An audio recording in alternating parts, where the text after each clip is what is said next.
Selamat pagi, teman-teman. Pagi ini kami kedatangan seorang tamu istimewa, musisi muda Indonesia. Istimewa karena sudah kenal cukup lama dan juga pernah diinterview di Good Morning Indonesia with Poetry di Brighton beberapa tahun yang lalu. Selamat pagi, Kang Ade. Selamat pagi, Pak Anton. Apa kabar? Baik, baik. Terima kasih. Gimana Tasmania? Masih dengan adanya apa global warming, pemanasan global, apakah Pulau Tasmania bergeser sedikit? Jadi Bagaimana? di sini jadi cooling, Pak. Jadi dingin tahun ini. Iya, iya, iya. Nah, seperti kata pepatah orang tua kita ya di Indonesia, manusia merencanakan, Tuhan memutuskan. Nah, seberapa banyak pepatah ini berlaku dalam kehidupan Kang Ade sendiri? Ah, Mungkin ya sangat apa ya? Ya sangat sangat berlaku sekali ya. Jadi memang banyak sekali ya. Apa ya, kita tuh ya saya kan juga sering mendengar nasihat ya. Kita cuma bisa berencana, tapi Tuhan yang memutuskan bagaimanapun juga kehendak Tuhan bagaimanapun ya tidak bisa dilawan. Jadi Iya. Terus kan apa? Kenapa Australia? Masih ada 4 benua lainnya. Bagaimana ceritanya? Asal mula cerita dari perjalanan hidup Kang Ade sendiri. ya sebenarnya tidak ada apa ya alasan yang khusus. Jadi saya itu kan awalnya ke Australia itu sebagai mahasiswa pasca sarjana ya. Dan ya setelah saya sekitar sedikit lebih dari setahun belajar di sini, ya ada peluang untuk menjadi penduduk tetap. Ya sudah, saya ambil saja gitu. Nah, kalau kenapa soal benua lainnya ya, ya saya cuma pernah beberapa hari di Eropa, tidak begitu tahu, dan di Eropanya juga di beberapa negara gitu kan ya. Belum pernah ke Afrika, belum pernah ke Amerika. Jadi Iya, Australia lah yang sudah sangat kenal gitu. iya, iya, iya.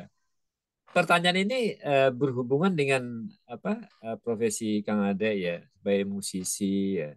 Serasa seorang musisi kalau menurut pendapat kami sendiri suatu profesi yang bisa kemana-mana gitu. Karena dengan musik ya atau dengan puisi orang bisa saling berkomunikasi. Ya. Ya. Terus bagaimana sebenarnya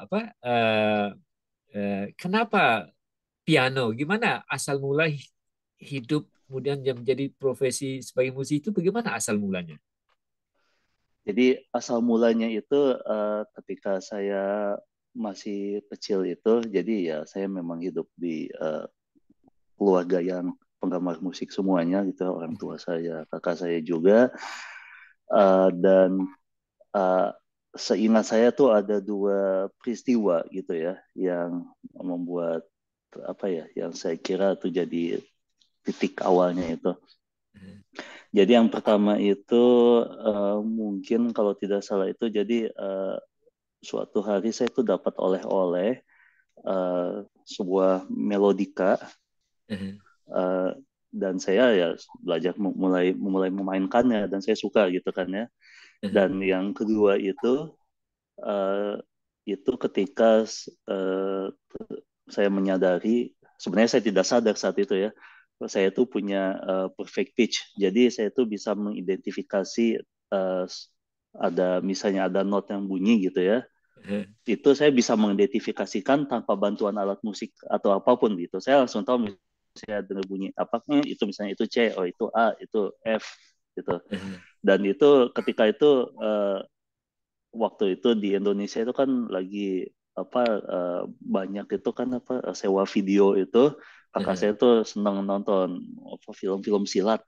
Saya itu, nah ada satu ya satu film itu yang saya sering dengar gitu kan ya apa theme songnya, dan terus ya sudah saya ikuti saja main gitu kan. Dan buat saya itu untuk anak balita itu saya pikir itu hal yang biasa saja gitu, tapi untuk orang lain pada takjub kok saya bisa gitu ya. Ya, dan ternyata ya saya ya mendapat pemberian Tuhan itu ya perfect pitch, dan sejak saat itu saya oleh orang tua ya mulai dikirimkan untuk belajar musik gitu. Dan hidup saya sudah memang tidak pernah bisa lepas dari musik sejak saat itu sampai sekarang. Itu umur berapa itu? Itu dia, saking mudanya saya yakin saya pasti balita karena saya sudah tidak ingat itu kapan. Sepertinya sebelum sekolah kayaknya sih. Jadi sekitar 3, 4, 5 tahun itu ya? Atau lebih Mungkin awal? ya. Mungkin 3 4 ya, bisa 3 tahun atau 4 tahun mungkin ya. Jadi darah musik itu memang dari keluarga ya, bapak, ibu dan saudara-saudara. Eh, Bapak dan ibu saya sebenarnya tidak bermain musik, tapi kakek saya dari pihak ibu Mhm, itu bermain musik. Terus ada satu adiknya ibu juga bermain musik juga. mhm, mhm. Kemudian kan orang bilang bahwa seseorang yang ahli matematika, dia melihat dunia ini dengan angka-angka. Terus Kang Ade sendiri jadi melihat dunia ini dengan nada-nada musik. Bagaimana? Dua-duanya juga. Saya melihat, saya mendengar mendengar banyak banyak bunyi yang orang lain tidak mendengar ternyata, dan itu juga mungkin 10 tahun terakhir ini saya sadar. Saya bilang, wah saya denger ini, orang bilang, denger apa sih? Gitu. Dan saya juga ngerti soal angka juga karena saya memang juga menggeluti bidang matematika dan ilmu pengetahuan alam gitu. Sudah sejak lama juga gitu. Jadi ya melihat apa angka di mana-mana juga gitu. Jadi ada benarnya teori bahwa seseorang yang pinter matematika itu besar kemungkinan mereka juga akan baik dalam bahasa ya dan juga dalam musik ya. Tiga hal itu ya. Hal itu Bagaimana? tidak tidak mengejutkan untuk saya karena musik itu sendiri juga bahasa yang matematis bisa dibilang. Mhm, mhm. Karena kan ya untuk menghitung itu kan 4/4, 3/4. Itu kan matematika semua kan. Iya, Kalau mau main kompak satu satu ensemble itu ya yang satu mesti ngitungnya mesti sama-sama yang lain kan, kalau enggak kan iya, tabrakan kan. iya, dan iya, dan itu juga bahasa karena kan ada cerita gitu karena di musik gitu. iya, iya, Sama sama saja dengan bahasa gitu ya, sama dengan puisi juga Pak. iya, iya, iya. Jadi ada benarnya kata filosof ya orang Yunani bilang bahwa bahkan alam semesta ini Tuhan menciptakannya dengan berdasarkan matematika. Dengan melihatnya banyaknya apa ya hal yang ternyata secara matematis itu ada polanya, Mhm. ya tidak aneh juga sih. Iya, iya. Terus gimana ceritanya? Kenapa piano gitu? Ya kan kenapa nggak gitar yang lebih gampang dibawa mana-mana? Bagaimana ya? Asal mula dari kenal piano terus memutuskan piano lah alat musik yang saya ingin tekuni. Bagaimana? Saya pertanyaan sangat menarik Pak, terima kasih menaikkan pertanyaan itu. Sebenarnya kalau mau portable, alat musik pertama saya itu melodika. Dan Hah? itu sampai sekarang kadang saya masih suka pakai untuk misalnya kalau ngejam di taman seperti itu. Saya bawa melodika. Hah? Eh, itu alat musik pertama kali saya mainkan. Yang tadi saya bilang saya dapat oleh-oleh, dan sampai sekarang Hah? saya masih punya melodika, tapi bukan melodika yang waktu saya masih kecil tentunya. Sudah lain. Eh, Setelah itu saya pindah ke organ. Sebenarnya saya kurang suka kata organ, saya cuma bisa bilang saya menambah dalam belajar organ. Habis itu kemudian ke piano, dan dan piano itu diperkenalkan oleh adiknya ibu saya juga. Dan entah kenapa saya sangat suka yang akustik. Piano akustik itu ada daya tarik sendiri buat saya. Eh, Jadinya ya sejak saat itu saya sempat berapa lama itu jadi menjalani organ dan piano itu paralel, itu tanpa ada fokus khusus. Dan lama-lama itu ketertarikan saya ke piano akustik itu lebih besar gitu.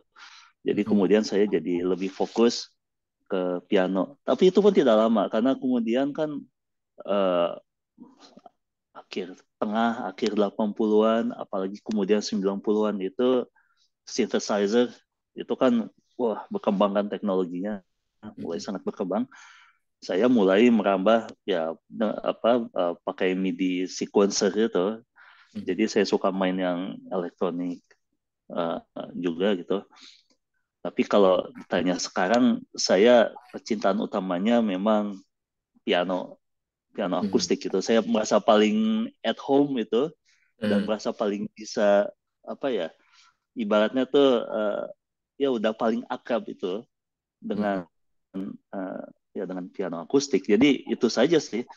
Kan kenapa tidak misalnya gitar? Ya saya nyoba sih, cuma ya not quite there aja, malu saya kalau diadu sama Pak Anton. Ya, ini apa betul-betul suatu yang tadi Kang Ade bilang melodika itu harmonika ya? Apa itu? Oh, jadi seperti piano ada apa kuncinya Oh itu iya iya mirip iya dengan iya. piano Iya. tapi kita tiup gitu. Oh iya iya iya. Ya. Baru saya ingat sekarang. Oke, kemudian Kang Ade kan sudah menerbitkan beberapa album ya? 3 atau 4 album Iya, atau 7? 9 kalau nggak salah. Oh 9, udah 9 ya. Saya pokoknya kalau di total dengan EP dan single itu udah 11 apa 12 ya? Kok saya lupa ya. Pokoknya lebih dari 10. Saya jadi ingat apa Miles Davis ya. Dia bilang setelah saya pertunjukan saya nggak pernah hitung lagi, nggak pernah dengar, saya nggak pernah melihat saya sendiri main. Jadi tinggal main aja terus lupakan gitu. Apakah seperti itu? Hmm. Nggak menghitung berapa album sudah diterbitkan? Bagaimana? Kalau hitungannya saya mulai sekarang jadi gini. Dulu itu mungkin sampai sekitar 2 tahun lalu saya masih apa ya masih sadar gitu ya. Saya udah mengerjakan berapa dan mau mengerjakan berapa. Tapi sejak COVID itu pola itu pola itu bisa dibilang rusak lah gitu ya. Jadi saya berimprovisasi dan terpaksa, ya saya tidak suka bilang pakai kata terpaksa juga. Jadi ini adaptasinya. Sekarang saya mengerjakan beberapa proyek tuh sekaligus. Jadi di kepala saya tuh kadang suka ada ya suka agak blur gitu antara mana yang udah dirilis, mana yang sebentar lagi dirilis, mana yang masih agak jauh dikerjakannya gitu. Jadi kalau ditanya tuh kadang saya mesti ngelihat dulu online ke website saya, lihat oh ini aja yang udah dirilis gitu. Jadi bisa dikatakan ya, sebenarnya orang-orang yang berpikir melihat dunia ini secara dari angka-angka atau nada musik, ada kesan bahwa tidak begitu teratur sekali ya. Jadi dari perasaan atau inspirasi, bagaimana sebenarnya? Kalau orang baca buku kan ada yang baca buku 1 selesai, baru buku 2. Tapi ada orang yang baca buku lima-limanya baca, terus selesainya beda-beda kan tuh? Ya, Bagaimana analoginya ya kalau kalau saya baca buku masih kayak gitu Pak, linier. Tapi kalau untuk sekarang mengerjakan proyek-proyek musik ini, terutama karena saya sudah tidak bisa mengerjakan sendiri, apalagi band kan tidak mungkin sendiri ya. Dan kemudian juga dengan keadaan saya di sini terpencil gitu ya. Jadi jadi di kampung memilih jadi musisi gitu ya. Sedangkan kolega-kolega saya ada tersebar ada di Melbourne atau di Brisbane gitu kan ya. Jadinya ya sudah, jadi yang saya kerjakan itu pada suatu saat itu tergantung di mana yang lain sedang tersedia juga gitu. Jadi ya kadang ya interliving gitu. Jadi mengerjakan satu hal sekarang, kemudian bisa ini minggu depan mengerjakan hal yang lain gitu. Kemudian yang satu tahu bilang, minggu depan bisa, ya udah kerjain lagi yang lain. Jadi nanti lihat aja mana yang selesai duluan itu. Oke. Ini juga menarik ya, Kang Ade bilang bahwa terpencil ya, satu kata terpencil, terisolasi ya. Orang teman-teman juga banyak loh. Melbourne banyak tempat musisi main segala macam banyak kok pindah ke suatu pulau yang kalau orang Australia bilang itu bukan Australia, itu negara lain gitu ya. Bagaimana ceritanya alasan pindah ke suatu kota besar di mana apa musisi ngumpul ya terus pindah ke suatu desa pulau ya negara lain itu bagaimana ceritanya? Eh, kalau saya melihat hidup saya itu tidak sekedar musik. Mungkin orang yang cuma tahu saya sebagai musisi akan melihat itu adalah apa ya? Oh ini ya namanya ADI sudah gila kali gitu ya kan menjauhi justru Melbourne yang apa ya kota besar misalnya kota terbesar musik di Australia. Kok malah kabur dari situ. Iya. Cuma untuk saya musik itu ya hanya salah satu bagian kecil dari hidup saya gitu. Saya pertama ya saya seorang suami, saya seorang ayah, saya juga ya saya punya keluarga, saya juga punya kesenangan dalam banyak hal lain. Tadi saya bilang saya suka matematika, saya suka pengetahuan alam, saya suka engineering, saya juga suka sekarang mulai sedikit berkebun dan kemudian jadi wood making juga gitu kan. Uh, tapi ya soal kenapa saya pindah ke sini sebenarnya itu awalnya tuh dimulai dari liburan sekitar 4 tahun lalu itu saya dan keluarga itu juga saya ceritanya saya impulsif tuh saya tahu-tahu bilang ke istri saya yuk kita ke Tasmania yuk. Oh ya udah ayo yuk udah di booking kok pesawatnya kita tinggal ke sana gitu ya. Oh ya udah kemudian ya udah jalan-jalan jadi waktu itu nginepnya di Launceston terus jalan ke barat gitu ya terus sampai ke Devonport sampai ke Penguin terus lewat tengah juga terus sampai Maina, Portina terus sampai ke Hobart juga ya jadi ngeliat lah tempat.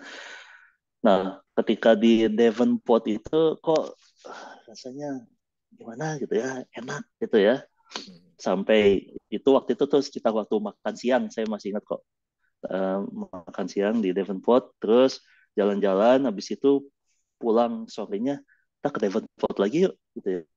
Jadi sambil bawa fish and chips, kita pergi ke Mercy Bluff, jadi lihat di pinggir pantai, biarin aja anak-anak main gitu.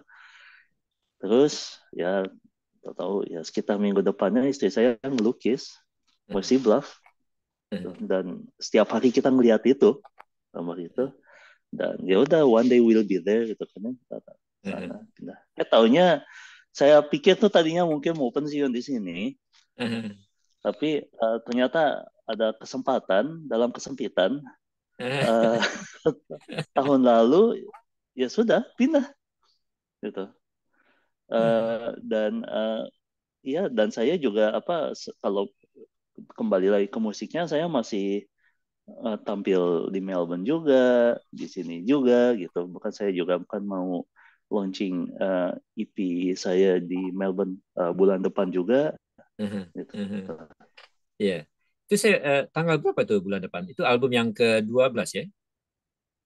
Bukan, jadi tanggal 11 Desember kalau tidak salah itu judul saya yang ke 9 atau 10. Pokoknya jadi itu yang Sampai lupa tadinya gitu ya. mau iya, yang judulnya Ada Is and Emotion Band itu Oke. tadinya itu sudah di booking mau launching Mei 2021, tapi mendadak kan Melbourne waktu itu lockdown, kemudian di jadwal ulang, lockdown lagi, terus saya sampai waktu itu bilang ke venue-nya, udah deh kita nunggu nggak ada emergency law segala macam dulu, biar saya tenang, saya nggak ngarep, Anda juga nggak ngarep, ya udah oke. Okay. Jadi ya sudah Desember ini. Oke, kami pasti akan insya Allah akan hadir ya dalam peluncuran album yang berikutnya. Terus bagaimana sebenarnya proses dari pembuatan sebuah lagu musik? Bagaimana prosesnya? Menunggu ilham dulu, inspirasi dulu, bagaimana? Nunggu dulu dia datang atau nyari, bagaimana prosesnya? Kalau antara satu musisi dengan yang lain itu pasti beda-beda lah ya. Kalau saya sendiri itu saya cenderung seringnya itu ya mendadak dapat inspirasi, uh, kemudian jadi ya saya tuh ya suka mendengar suara gitu ya di pikiran saya, dan ya sudah saya tuangkan saja yang ada. Jadi saya seringnya itu hampir selalu membuat apa komposisi sebuah karya musik itu ya secara mental saja gitu. Karena ya sering Hmm. bukan lagi di rumah atau lagi ada di depan meja ada pensil, ada enggak, kadang misalnya lagi nyetir, lagi jalan, lagi minum kopi gitu. Ada saja gitu ya. Jadi ya sebisa sebanyak mungkin saya coba hafalkan gitu ya. Atau kalau kebetulan saya ingat, saya buka saya buka HP saya nyanyi aja gitu ya, di situ. Walaupun itu jarang karena saya biasanya kecewa habis nyanyi pas sampai wah kok jelek nyanyinya. Ini tadi apa sih maksudnya? Jadi saya mending di kepala aja gitu ya. uh, Ya buat saya seringnya seperti itu. Apakah ada pengecualian? Ya kadang terjadi, misalnya saya diajak orang nulis lagu bareng gitu ya. Uh, Ya saya sudah disodorkan ya lagunya. Terus biasanya saya sering mintanya itu, tolong dong cerita dulu ini lagunya tentang apa sih ceritanya gitu. Jadi dari situ saya bayangkan saya seolah ada di situ gitu. Uh, Kemudian ya udah saya tulis gitu. Atau kadang ya tidak harus yang cerita pengalaman, kadang juga perenungan seperti itu. Jadi hal yang kira-kira bisa saya internalisasikan. Nah, kemudian jadilah sebuah lagu. Jadi kalau umpamakan seorang penulis ya, penulis fiksi, tidak ada sebenarnya 100% namanya yang fiksi ya. Pasti berdasarkan sesuatu pengalaman seseorang atau Ya, bagaimana ya. Nah, iya dengan musik namanya juga aja diganti. iya, iya. Terus minimum ya menit hari minggu kalau kayak Anwar kan sampai-sampai menyisipkan satu kata aja kata-katanya karena sampai berhari-hari, berminggu-minggu, kadang-kadang berbulan-bulan. Nah, Hmm, Kang Adek sendiri bagaimana? Memutuskanlah nih lagu ini jadi nih. Atau minta ya, pendapat istri dulu, keluarga dulu, anak-anak dulu, teman gimana? Nah, oke, ini jadi nih. ada yang menit, ada yang jam, ada yang hari, ada yang minggu, ada yang tahun, dekade pun ada. Jadi, jadi ada juga yang ditulis, terus ya dalam waktu berapa jam udah saya buang masuk tempat sampah juga ada gitu. Tapi menarik Kang Ade ya bahwa dikenal Kang Ade sebagai seorang musisi, tapi tadi bilang bahwa hidup saya bukan hanya musik ya, banyak yang Hmm, lainnya. Kalau ya. ditaruh dengan angka-angka atau nada-nada, berapa persen kehidupan sebagai seorang bapak, seorang teman, seorang musisi? Saya juga kaget, saya pasti banyak yang kaget ya. Seorang musik, kita mikir orang-orang luar yang bukan musisi bilang musisi pada sebagian besar waktunya buat musik ya. Bagaimana komentarnya? agak agak susah buat saya untuk menaruh persentase. Jadi karena bahkan apa ya, sebagai, bahkan misalnya saya kasih contoh aja sebagai orang tua gitu ya. Saya terus nganterin anak saya yang belum bisa nyetir ke tempatnya dia les musik. Itu saya sebagai ayah atau saya sebagai musisi? Itu ngitungnya gimana? Saya juga bingung kan? Iya, iya. Tapi kan bisa dari 24 jam sehari, ya. Iya. Berapa jam? Ada overlapnya. Iya, oke, iya, Kalau di iya. overlap itu di total itu pasti jadi lebih dari 24 jam kan ya. Iya, iya. Jadi apa ya, musisi apa ya, bermusik buat saya karena sudah jadi bagian hidup. Ya mau dibilang 24 jam minus tidur ya bisa, atau ya kadang lagi tidur saya pernah loh mengubah lagu dalam mimpi juga pernah gitu. Bangun-bangun masih ingat juga pernah gitu. Eh, Walaupun itu jarang ya, itu walaupun jarang sekali gitu. Ya selama saya bangun itu hampir selalu ya berurusan dengan musik. Jadi ya dan itu overlap gitu. Ya bisa saja saya lagi motong rumput sambil nyanyi. Gitu kan ya. Iya. Tapi menarik ya, Kang Ade bilang tadi bahwa sebenarnya sehari itu ya bukan 24 jam ya. Lebih dari 24 jam sebenarnya. Ya. Iya. Terus ada yang pepatah yang mengatakan bahwa di balik di belakang seseorang yang besar itu ada seseorang yang lebih besar lagi ya. Dalam arti Iya. bahwa eh, istri ya pasangan itu kan ada yang bilang ada teman saya orang kayaker tapi istrinya nggak senang air gitu ya. Jadi ada Hmm. pasangan-pasangan yang bertolak belakang. Nah kalau Kang Ade bisa jawab bisa nggak terserah hanya mau jawab gimana? Hmm. Istri juga seorang musisi ya. Saya dengar seorang dokter ya. Bukan. Eh, Bagaimana? o- ada orang yang cuma mengenal dia sebagai dokter, ada orang yang mengenal dia cuma sebagai apa ya, visual artist, ada yang mengenal dia cuma sebagai ahli tanaman. Pak Aha, Panton baru tahu kan? iya. Itu dia kalau sekali bikin bikin video soal sukulen di YouTube itu meledak hitsnya gitu kan. Aha, Uh, uh, iya, jadi ya apa ya? Kadang ya apa ya, kita terlalu fokus sama satu label saja padahal banyak.